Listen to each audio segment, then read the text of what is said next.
that we get to have a big party. We don't always get to do this. And I love seeing everyone dressed up in contemporary clothing. It's nice. It's family. It's exactly right. It's family. It's theater nerd camp. Great stories. We love the days where we all get to work together. Those are the most fun days.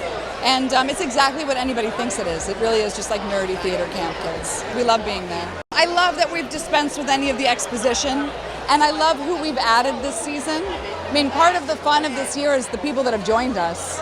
You know, Felicia Rashad, and then of course Merritt Weaver's playing my sister, and that was so much fun. And them having to sort of learn, watching people learn like what the narrow channel is that the show actually is that you have to walk is always fun. So it's been great fun this year. I can wear the corset, you get used to the corset. But after hour 16 in like a 3 or 4 inch heel, I can't take it anymore. And then also there's also a kind of panic attack that sets in for your wig at about hour 17. We're just like, I have to take this off or someone's gonna die. So that's hard. But I build up a lot of stamina. First time. So I'm just taking it all in, trying to be super present and enjoy the night. Everyone looks so beautiful. It's amazing. It's really amazing. I played Dr. William Kirkland. He's a new character in the show.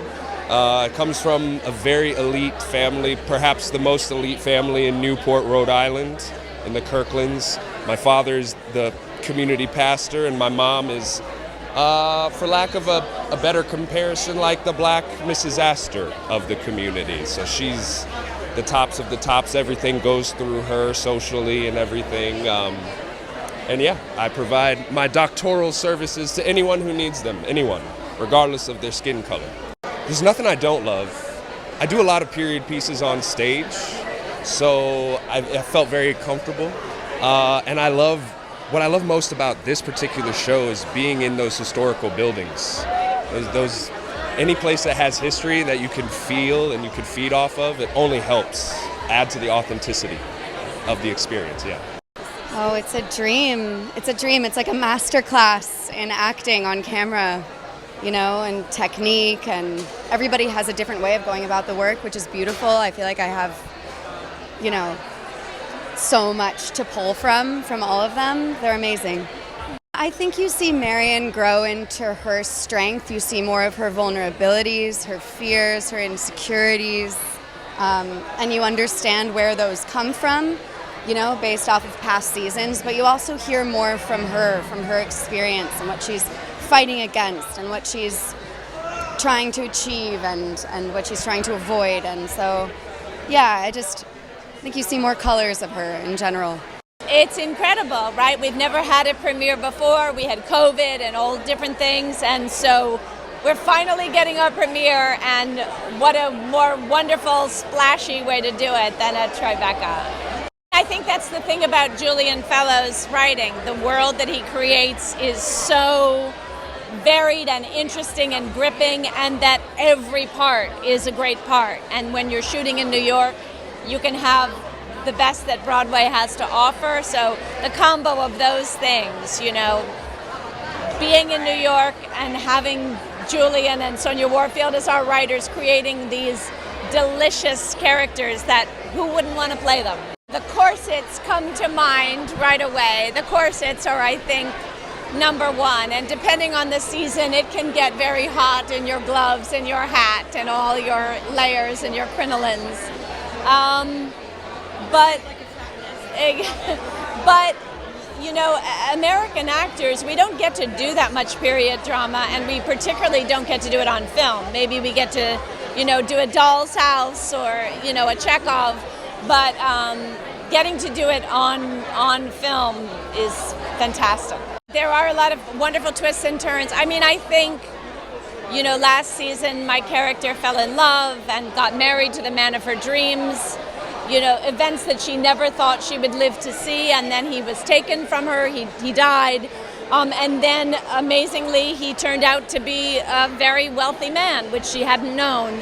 And so when we ended the last season, she had saved the house, the servants weren't having to be fired, the house wasn't having to be sold, but all of a sudden now she was the lady of the manor. So certainly we start her out there with her and her sister. The pecking order has changed, but Agnes, is played by Baranski, isn't going down easily. She's kicking all the way.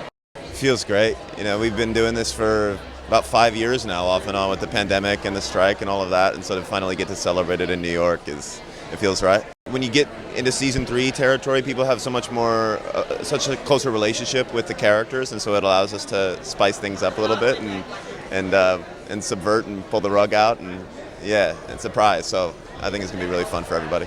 I love it. I'm such a history buff. My dad is so happy. It's the only thing that he would want to watch. You know, we would watch History Channel growing up, so it makes it very easy. The costumes get a little tight in the dead of summer, but for the most part, they take pretty good care of us, so there's nothing too much to complain about. Bridget is very much sort of coming into her own and trying to figure out how she feels about Jack. A hilarious story was that one of my first days on set, I was like, oh my God, how do I go to the bathroom in this dress? And Deborah Monk, who plays Armstrong, was like, come to the bathroom with me. I'll teach you how to like lift up your skirt so that it's, you know, clean and easy. And I'm forever grateful. So Tribeca is Tribeca. It's a legend. I'm happy to be here, and also to be here with the Gilded Age. You know, I'm such a fan of the show before I even got on the show, so get ready for season 3. I play Athena Trumbo. She is the cousin to Dorothy's character, and Peggy comes to stay with me, and we get into some fun adventures. There are no words. Like, these are Broadway legends. These are legends from the stage to TV, and coming from theater, it is an honor to be a part of this cast. We're finally having a premiere. We couldn't have one because of COVID, and we just, you know, missed the boat with premieres, but we're going to have one big party tonight. After the second season, I lost all my money. And then at the very end of the series, it seems my sister inherited a great deal of money. So this season is about the adjustment in the household, and Agnes is no longer the boss of the household. So it's really fun. It's wonderful to see the shift in power, and Agnes having to, you know, take the secondary position. It doesn't suit well. It doesn't, you know, she's not happy about it, but it makes for great comedy, really, it does. We have the temperance movement, and we have the women's movement, and we have the robber barons being corrupt and building railroads. The show is jam-packed with plot lines, with great characters, and you know, old money and new money, so it's an embarrassment of riches. It's like being in a theater repertory company. It's the best, it's all the great theater actors and musical theater actors. I mean, we have Kelly O'Hara, and we have Donna Murphy, and we have Audra McDonald, and we have great dramatic actors, and then we have all these beautiful young actors who are beginning their careers. And then we have veterans like Cynthia and I, and it's great fun. It's you know, it couldn't be a happier company. I don't know why women did it to themselves, but these corsets are really a challenge. By your 12th or 14th hour in a corset. We only loosen the corset at lunch.